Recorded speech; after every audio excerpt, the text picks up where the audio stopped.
Hey there and welcome to Matt's Garage. Today I'm going to be changing the high and low beam headlight bulbs in this 2003 PT Cruiser. This video should apply to all years of PT Cruisers. So we're going to start with the low beam bulbs. They're really easy to access. It's the same as changing the signal light bulb. There's an access door just here in the fender liner. So we'll get that popped open in a second here and get those low beam ones changed out. The high beam one on this side is not too bad. You can reach in there, it's pretty tight. On this side, unfortunately, you have to remove the battery. So what I like for this is a pry bar like that. You can just use a flat blade screwdriver, and basically you want to get into that groove here and kind of stretch it back. It's got a bend, and then I get my finger under. There we go. And then there's another one up here. If they've never been out before, they can be pesky. There we go. Okay, and now we can just reach right in here. Very easy accessing. You just give it 1/8 of a turn to the left, like counterclockwise. And there's your bulb, and it just plugs onto there. So you can unplug it first if you would rather, but you just pull up those tabs a little and pull it off. In fact, when they're spread like that, when they have that gap, here I'll show you. If you pull real hard, they'll just pull off. So couldn't be simpler. Okay, here we go. I went with these Phillip replacements. They're supposed to be quite a bit brighter. So these are the low beam, the 9006, and then the high beam are the 9005. So one thing you don't want to actually touch, the glass part of the bulb, because the oils from your fingers and whatever dirt you get on there will shorten the lifespan of them. These bulbs get really hot in operation, so you want to avoid touching that. If you can't, wear some gloves, some vinyl or latex gloves, and I'm just going to really be careful. Now you could put some dielectric grease on here. I don't think it's necessary myself. These connectors don't see a lot of moisture.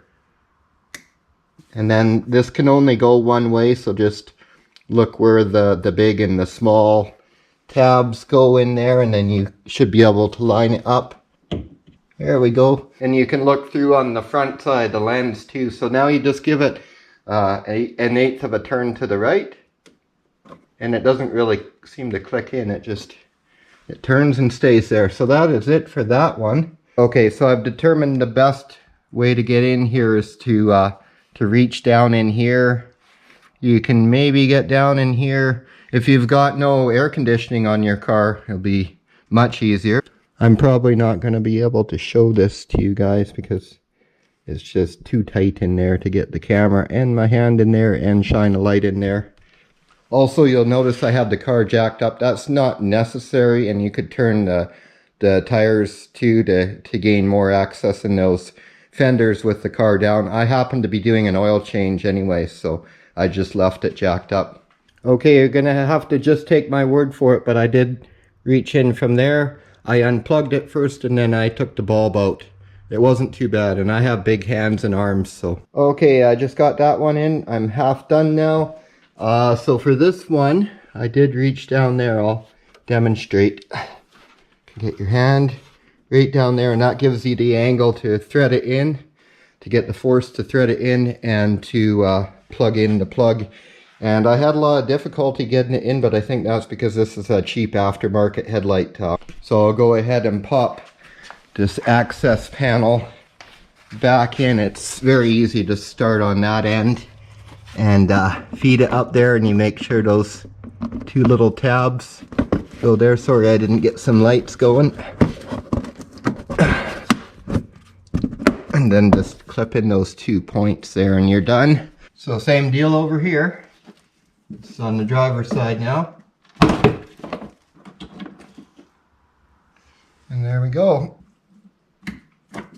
I had smaller hands, so if you've got small hands, you might be able to get in through this access and change both of them. So to get this battery out, you'll need a ratchet with a long extension and a 13 on the end. That's to get down to the retaining bolt on the hold down. You'll need a 10 millimeter to get the the clamps off the terminals, and you'll need a 5/16 or 8mm nut driver to get this hose clamp off on the airbox, which you'll have to pull the airbox out. So here we go, airbox first. Loosen that clamp off. Slide that back. Pull that up. Reach down and undo the little hose down here. That hose there. Now you want to disconnect your negative terminal first. Put it out of harm's way. When you disconnect the positive, make sure you don't contact a wrench to the negative or to any metal on the vehicle. Tuck that one over there. And then you just get down here.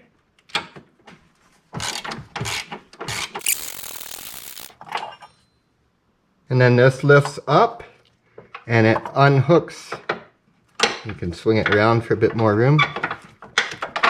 Unhooks over on the other side. See, it's got a hook. And then you can just take that off, put it aside. And since we're just changing the headlight, we'll just move the battery a little, if we can. Just move the battery up here, I think. I just need a board to stick under there. Oh, I'll stick this under here. There we go. In case you want to do the same, I just set it up there, set that under there. If you don't have a turbo car, it's a different hold down. But now we have full access to that headlight right there. There's your high beam bulb, and we'll just get the plug worked off first. That seems to be the easier way. Get in there with a screwdriver and just...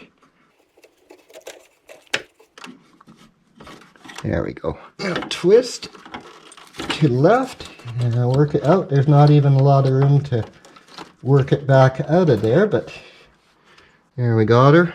I'll try not to manhandle the new one quite so bad. Okay, new one going in.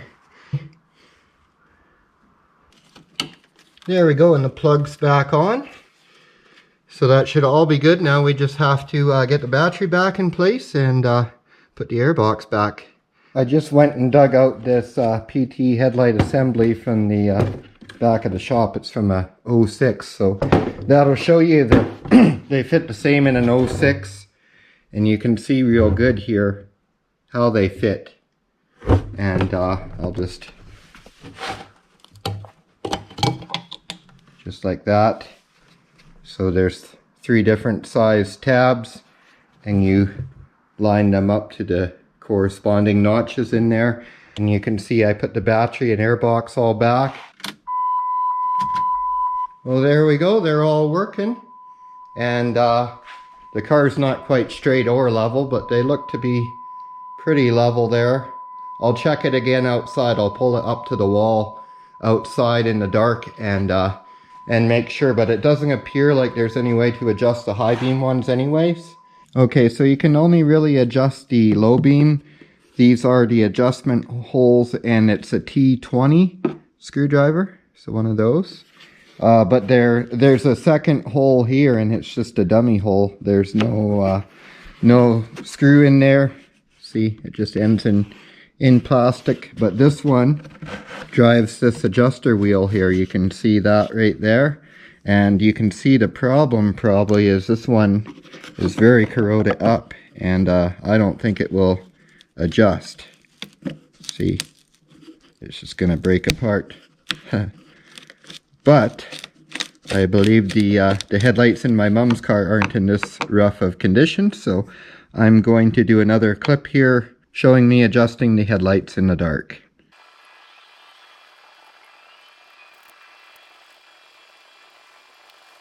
It turned out to be a Phillips on these aftermarket headlights, and it seems like when you turn it to the right, it rises.